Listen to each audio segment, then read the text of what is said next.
Hello बच्चों, let's read this question. The question says which of the following is correct according to kinetic theory of gases.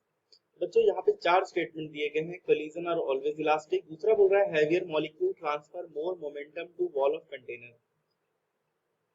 तीसरा है बच्चों only small number of molecules have very high velocity.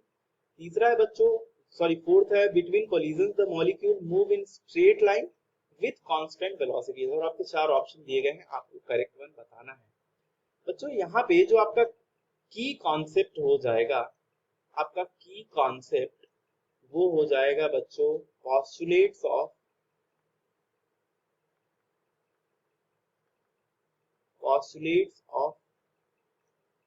Kinetic theory of gases.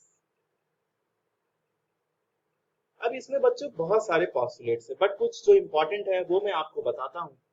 जैसे ये important है कि जैसे gases जो होते हैं सारे के सारे गैसेस मॉलिक्यूल्स है ना, तो उनका जो वॉल्यूम होता है ना, जो उनका वॉल्यूम होता है मॉलिक्यूल्स का वो बहुत ही स्मॉल होता है. जिसलिए जो भी वॉल्यूम के कंटेनर में वो रखे जाते हैं तो वॉल्यूम ऑफ गैसेस निग्लेजिबल होता है as compare to volume of container. मैं यहाँ पे लिख सकता हूँ volume of gases is negligible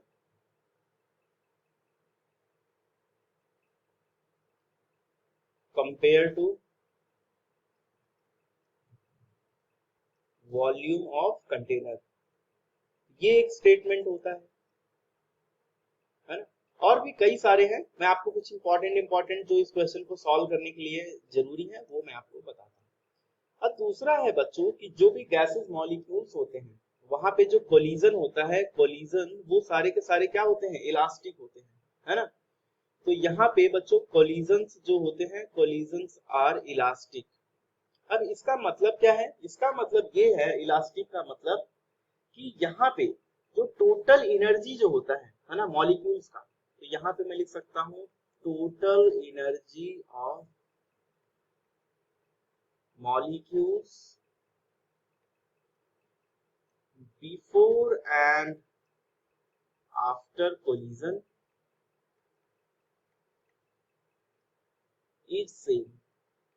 जो भी एनर्जी होती है मॉलिक्यूल की after collision and before collision, वो एनर्जी क्या होती है, सेम होती है ना. तो और भी ये भी है कि किसी भी पर्टिकुलर टाइम पे डिफरेंट पार्टिकल्स का जो स्पीड है तो वो डिफरेंट हो सकता है, इसलिए उनकी जो काइनेटिक एनर्जी है वो भी डिफरेंट हो सकती है. जो मॉलिक्यूल्स होते हैं उनकी जो स्पीड होगी वो वेरिएबल हो सकती है ना, वेरिएबल काइनेटिक एनर्जी हो सकती है उनकी. तो बच्चों ये सब कई सारे पॉस्टुलेट्स हैं. अब यहाँ पे अब देखिए इसमें ये भी है कि जैसे ये जो स्टेटमेंट दिए गए हैं इनके बेसिस पे मैं आपको समझाने की कोशिश करूँ. तो पहला जो है वो तो करेक्ट हो जाएगा, कोलिजन और ऑलवेज इलास्टिक. दूसरा है बच्चों heavier molecules transfer more momentum to wall of container. जब हमारे पास वॉल ऑफ कंटेनर होगा, है ना, यहाँ पे जो हैवी मॉलिक्यूल्स है वो ज्यादा मोमेंटम देंगे क्योंकि P is equal to m into V, ये फॉर्मूला होता है ना फिजिक्स का.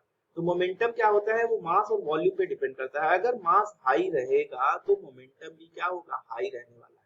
ठीक है, तो इसीलिए दूसरा भी स्टेटमेंट आपका करेक्ट हो जाएगा. तीसरा है बच्चों only small number of molecules have very high velocity. आपने ये आप ये मैक्सवेल बोल्ट्जमैन डिस्ट्रीब्यूशन कर्व में भी आप ये देखेंगे कि जो कोई भी गैस है उसके अंदर बहुत ही कम ऐसे मॉलिक्यूल्स होंगे, ये केटीओजी में भी है यानी काइनेटिक थ्योरी ऑफ गैसेस, ऐसे बहुत ही कम मॉलिक्यूल्स होंगे जिनकी जो स्पीड है बहुत ही कम हो या फिर स्पीड बहुत ही ज्यादा हो. तो ऐसे बहुत ही कम मॉलिक्यूल्स आपको देखने को मिले. तो बहुत ही कम नंबर ऑफ मॉलिक्यूल्स होते हैं जिनकी स्पीड बहुत ही हाई होती है, बहुत ही लो होती है. तो तीसरा भी आपका सही हो जाएगा. अब ये बोल रहा है कि between collision the molecules move in straight line with constant velocity. बच्चों ये भी जो स्टेटमेंट है ये आपका करेक्ट है. जब कोलिजन होता है दो मॉलिक्यूल्स के बीच में, है ना, अब दो मॉलिक्यूल्स के बीच में जब कोलिजन कब होगा, जब ये दोनों स्ट्रेट लाइन में हो, है ना. तो जब ये स्ट्रेट लाइन में आएंगे यहाँ पे इनकी वेलोसिटी सेम है ना, तो इसीलिए यहाँ पे कोलिजन आपको देखने को मिलेगा. परफेक्टली इलास्टिक कोलिजन होगा फिर यहाँ पे. तो बच्चों ये वाला भी आपका स्टेटमेंट सही है, तो यहाँ पे आपका ऑप्शन डी सही हो जाएगा, बाकी ए बी सी इनकरेक्ट हो जाएंगे. तो as per kinetic theory of gases postulates, ये चार के चारों जो स्टेटमेंट्स दिए गए हैं ये सब सही हैं. बच्चों hope you understood it well. Best of luck.